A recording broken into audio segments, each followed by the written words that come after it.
Hello, I'm Dr. Bill Otchin, Senior Vice President of Science and Quality at the American College of Cardiology. The ACC's mission of transforming cardiovascular care and improving heart health includes a focus on bettering the health of patients and the population at large. That emphasis on patient-centered care is an important part of ACC President Dr. Bill Zogby's goals for the upcoming year. Dr. Zogby is here with us to talk about why patient-centered care is so important and the partnerships, programs, and tools the ACC has developed to make it a reality.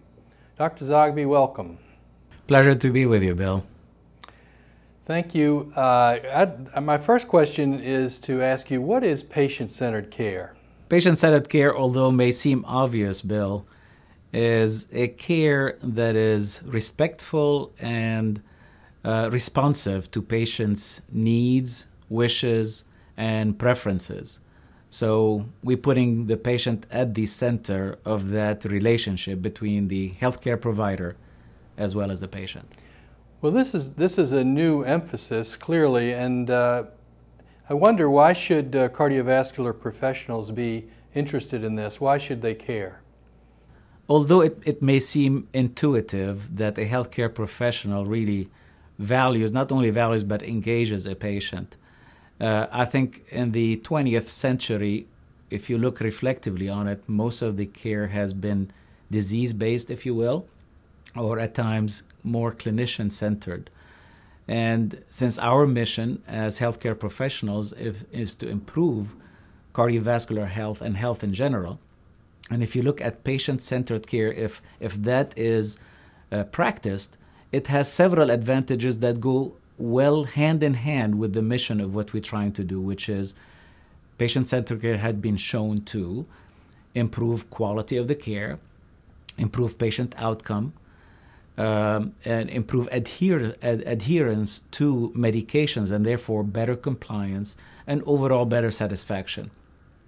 In addition, is probably the best deterrent against malpractice against physicians, because there is much more engagement, a better relation between a physician and their patient. Well, we're certainly all in favor of that. Can you speak, Bill, to us a little bit about some of the ways that the ACC has been involved in shaping and defining patient-centered care over the last several years? It is inherent to our mission, really. A focus has been during Dr. Fred Beauvais' presidency back a few years ago, when his focus was the Year of the Patient. And we know that actually a Year of the Patient is every year's focus. And from there, Patient-Centered Care Committee was really formed with its mission to relook at various offerings that we're doing. Be it within the college, and also how do we engage our physicians in better ways to do that. And this is where the CardioSmart initiative came on board. And CardioSmart, it is an initiative in addition to a web-based and mobile ways of engaging physicians, healthcare professionals, in addition to their patient. So there are so many ways nowadays that we could use tools to facilitate this physician-patient relationship beyond the office setting. And I understand that there's a recent publication from the college, a new health policy statement regarding patient-centered care. And I wonder if you could mention some of the highlights of this recent statement, particularly as they relate to the future of patient-centered care. Bill, this is so timely because as you know well, the focus of my presidency is patient-centered care and how can we improve that. And it is so timely also that this health policy will be published this month in JAC.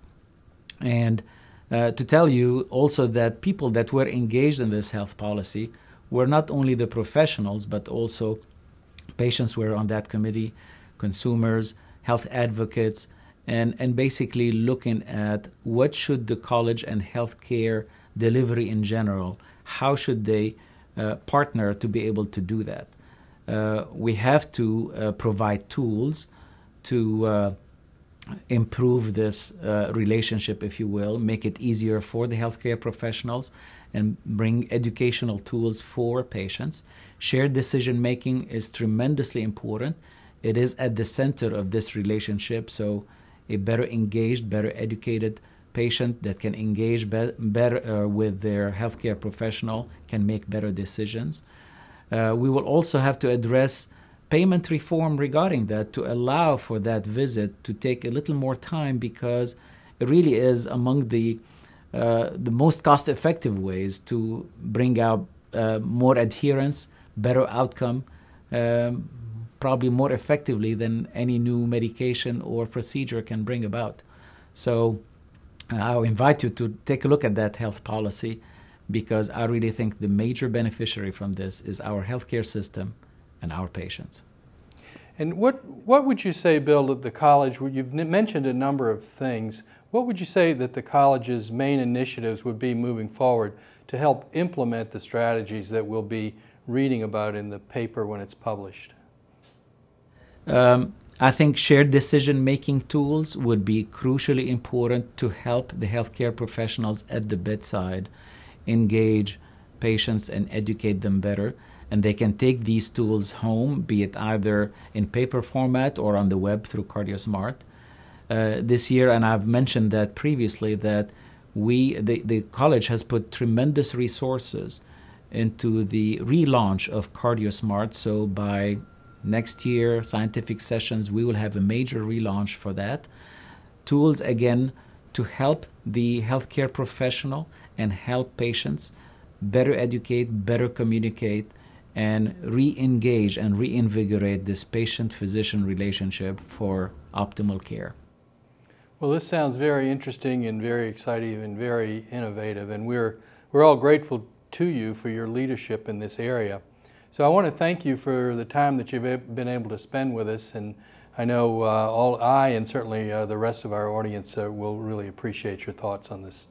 Thank you very much. Thank you, Bill, for the opportunity, and I really invite our members to be engaged in this initiative, because it really is to the benefit of their patients that they care so much about.